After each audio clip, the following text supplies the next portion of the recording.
Welcome back खवातीन हज़रात। जनाब साहब, इलेक्शंस तथीर क्या बुराई है? देखिए इलेक्शंस, देखिए एनआरओ के फैसला आ चुका है। एनआरओ से कितने हजार लोगों ने नाजायज फायदा जो इस मुल्क को, कौम की दौलत लूटी और मुल्क से बाहर लेकर गए। आप आज इलेक्शन करवाते हैं, क्या यही लोग दोबारा इलेक्ट होंगे, दोबारा खड़े होंगे इलेक्शंस में, दोबारा इलेक्ट होकर वापस पार्लियामेंट में आगे फिर यही ड्रामा हम रिपीट करेंगे? Can we afford this? पहली बात। दूसरी बात ये कि जो केसेस पेंडिंग हैं पहले उनका तो फैसला होने दें, एक दफा अकाउंटेबिलिटी तो हो जाए ना। एक दफा ये तो वेस्टर्न डेमोक्रेसी का भी सो कॉल्ड एक मॉडल ये है कि वहां भी किसी इंसान पे करप्शन का खुल्लम खुल्ला इल्जाम लग जाए तो पहले वो इस्तीफा देता है, अपने आप को पेश करता है, साफ करता है। फिर हम कहते हैं पाकिस्तान के आइन को एज इट इज, आइन की बात कर रहे हैं ना, कॉन्स्टिट्यूशन की बात कर रहे हैं, लॉ की बात कर रहे हैं। आइन में आर्टिकल 63 और 64 है जिसके तहत क्वालिटीज दी हुई हैं कि कौन शख्स पाकिस्तान के अंदर इलेक्शन में खड़ा हो सकता है। उन क्वालिटीज को, उन वैल्यूज को, आर्टिकल्स को आइन के इंप्लीमेंट करें, इन्फोर्स करें। क्योंकि अगर आप इन्फोर्स करेंगे तो ये सारी पार्लियामेंट बाहर हो जाएगी आपकी, और आइंदा कोई इस किस्म का आदमी इलेक्शन में नहीं खड़ा हो सकेगा। आप जरूर करें केयरटेकर, आप जरूर मिड टर्म इलेक्शन करा लें, वो भी सोल्यूशन हो सकता है। लेकिन आर्टिकल 63 और 64 इन्फोर्स करके, अगर आप इन्फोर्स नहीं करेंगे, उसका मजाक बनाएंगे कॉन्स्टिट्यूशन का at the time of application, at the time of submission of your papers, उस वक्त अगर आप इसको, इन दो क्लॉजेस को परे कर देंगे, उसके बाद फिर वही लौट आएगी जो आज पहुंची है। लिहाजा सॉल्यूशंस क्या है इसके? सॉल्यूशंस कई हो सकते हैं, जैसे हमने अर्ज किया आपको, सॉल्यूशन मिलिट्री टेक ओवर भी है। सॉल्यूशन ये है केयरटेकर्स आए, हमारे कॉन्स्टिट्यूशन में केयरटेकर की गुंजाइश मौजूद है। मिलिट्री टेक ओवर सॉल्यूशन है? देखिए, मिलिट्री टेक ओवर एक अनार्किक सॉल्यूशन हो सकता है। क्योंकि जब भी तो आर्मी ने नहीं किया अभी तक, जब भी ना करेगी, ना मैं रेकमेंड करूंगा कभी भी, किसी सूरत में भी नहीं, बिकॉज वो मजीद क्राइसिस क्रिएट करेगा। इस वक्त सिविलियन गवर्नमेंट्स होनी चाहिए, लेकिन प्रोफेशनल होनी चाहिए। ये प्रोफेशनल मौरूसी सियासतदान जो बिके हुए, जिनके एक्सपोज हो चुका है कि ये सारे के सारे अमेरिका के इतने गुलाम हैं कि ये सांस नहीं ले सकते। We need changes, we need changes not just in the faces but also in the system. और ये सिस्टम डिलीवर नहीं कर रहा है, ना ये जुडिशरी डिलीवर कर रही है।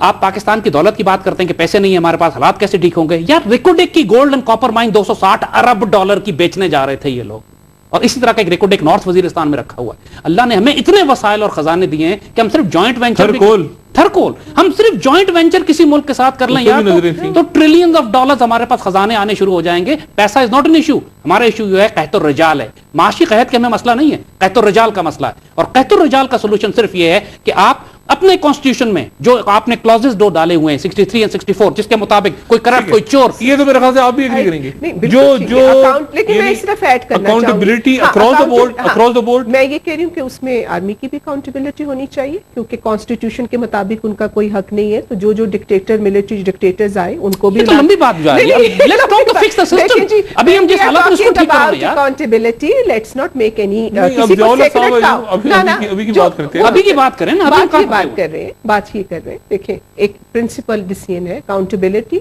में कोई सेक्रेट काउ नहीं, मुकद्दस का गाय कोई नहीं है। और उसके अंदर जो आर्टिकल्स आपने बात की, और ये जो आई थिंक आर्टिकल 64 वो भी फिर लगना चाहिए। वो सारी बात है, बात इनकी बात सही है, अकाउंटेबिलिटी होगी। अब मसला तो यही है, हम सब चाहते हैं अकाउंटेबिलिटी हो, अकाउंटेबिलिटी हो नहीं रही है। अभी कौन करेगा?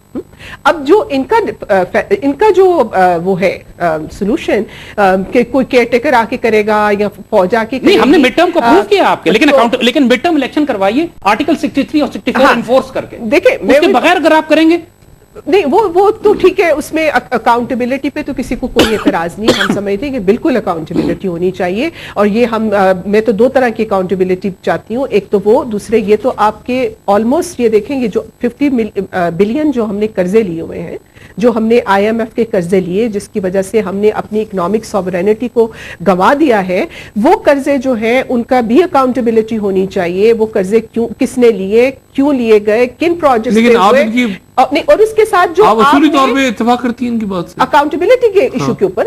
अकाउंटेबिलिटी के बाद फिर इलेक्शन हो? नहीं, ये इसको अभी मेरा मतलब है कि इलेक्शंस बाद में हो या पहले क्या? मैं आप पढ़ाती हैं, मुझे बताइए ना, फिर जाली डिग्री जीत के आ जाए। नहीं, देखिए, आप पढ़ाती हैं, उस्ताद हैं। देखें डॉक्टर साहब, ये तो नहीं जाली डिग्री फिर जीत के आ जाए, तो कोई ना कोई अकाउंटेबिलिटी होनी चाहिए। दैट डजंट मीन कि हम ये कहें कि हम कह रहे हैं कि पहले मिड टर्म इलेक्शन या नहीं। अकाउंटेबिलिटी तो राइट है भाई, आप अकाउंटेबिलिटी करें ना, उसको इस बात से नफी करने का तो कोई जरूरत ही नहीं है कि इस हुकूमत को आप फारिग करें या कुछ करें। आप करें, हमने अदलिया की आजादी की लड़ाई लड़ी, और हम अदलिया से एक्सपेक्ट करते हैं कि हमारी अदलिया जो है वो आजादाना तौर पर अगर अकाउंटेबिलिटी होती है तो पार्लियामेंट जाती है ना, पार्लियामेंट जाती है, अकाउंटेबिलिटी में जाती है तो जाए ना। हाँ, तो अकाउंटेबिलिटी में तो यही हाँ, तो तो बात हो रही है। accountability में जाती है तो जाए भाई, उसमें किसको एतराज है। हम तो कहते हैं कि जिसकी डिग्री जाली है उसकी कैंसिल फौरन, उसकी और जिसने corruption किया उसका पैसा। मेंबरशिप तो ये मेरे ख्याल से एक बात एक ही हो रही है। इसमें तो कोई मुझे issue ही नहीं है। मुझे इसमें ऐसा कोई लगा, issue मुझे नहीं है। मैं आखिर में प्रोग्राम के आखिर में मुझे ऐसा लगा बात वही है जो आप कह रहे हैं, बात वही है जो आप कह रही हैं। शायद उसका लोगों का बुनियादी मसला, जो बुनियादी मसला वो यही है कि बिजली, रोटी, इंसाफ, रोजगार, करप्शन का खात्मा। लॉ एंड ऑर्डर, अमन और सुकून। मैं मुलाहियत की बात नहीं कर रहा बिल्कुल, जी। और मैं एक्सट्रीमिज्म की बात भी नहीं कर रहा, लेकिन बहरहाल एक रवायती माशरा है हमारा डॉक्टर साहब, और आप भी सेकुलर, मैं ये भी बात जानता हूँ कि उस लफ्ज के भी मुख्तलिफ मानी अख्स किए जाते हैं। हम उसे हमारी एक बड़ा इतदाल पसंद किस्म का हमारा माशरा है। और ज़ैद हामिद साहब ने भी वो जो तालिबान जो कुछ वहाँ कर रहे थे उनको उन्होंने कंडेम किया बड़ी सख्ती के साथ कि वो उन्होंने आके वहाँ पे कत्ल वारिश शुरू की, और उनका हमेशा ये स्टांस रहा है।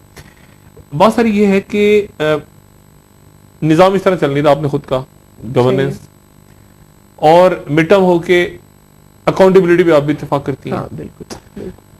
ये बात इन्होंने कहा कि इसके पीछे मोसाद है वगैरह वगैरह, लेकिन उसके साथ इन्होंने ये भी कहा कि खुल गई वो चौराहे के ऊपर, कम से कम लोग एक्सपोज हो गए। अच्छा, अगर और ज्यादा हो जाते, इस बात को हम भी सोचते हैं और घबरा भी जाते हैं कि खुदा जाने ऐसा क्या है जो नहीं आया सामने, तो आने के बाद इतना जो है वो गड़बड़ हो गई। अगर सारा का सारा आ जाए तो पता नहीं क्या हो, जो हर रोज हर मुलाकात में पता चला कि सुबह शाम टाइम वाइज आ जाए कि 9:30 बजे किसी ने क्या कहा और दोपहर को क्या कहा और रात को क्या कहा और अगले दिन सुबह नाश्ते पे क्या कहा, तो क्या क़यामत बाबा हो जाए। लेकिन बहरहाल ये बात है कि इस विकीलीक्स ने बहुत से मामलात पे सोचने में मजबूर किया पूरी दुनिया को, हमें। और ये बात भी तय है कि अब शायद बहुत ज़्यादा मेकअप करके, बहुत ज़्यादा लेपापोती से भी मामलात आगे चल नहीं सकते। रियासत को, जो मैं पहले भी बात कर रहा था कि अब शायद पैनाडोल, एस्पिरिन, अफ्यून की गोलियों की नहीं, किसी सर्जरी की ज़रूरत है। तो बड़े स्टेप्स लेने पड़ेंगे तो ये मुल्क की रियासत आगे चलेगी। शायद उसके बगैर अब हम ज़्यादा अपने नए बच्चों को, जो बहुत ही तालीम याफ्ता, बहुत अक्ल शऊर रखते हैं, 21वीं सदी के बच्चे, हमारी तरह के नहीं है कि उस वक्त वो गुब्बारे लेके और खिलौनों से, झुंझुनों से बहलने वाली बच्चे आज के बहुत इंटेलिजेंट। इस नई नस्ल को हम बेवकूफ़ बना नहीं सकते। हमारे लीडराने ग्रामी और उनकी औलादें जो इंतजार कर रही हैं इक़्तिदार का, कुछ ना कुछ करना पड़ेगा, तभी मुल्क आगे चलेगा और इंशाल्लाह मुल्क आगे चलेगा। आप दोनों शख्सियत का बहुत शुक्रिया। ख़वातीन हज़रात, अगले प्रोग्राम में इंशाल्लाह फिर मुलाकात होगी अपने दोस्तों, रिश्तेदारों, गिरदोनवाह के लोगों का। सब ख्याल रखिएगा। अल्लाह हाफ़िज़।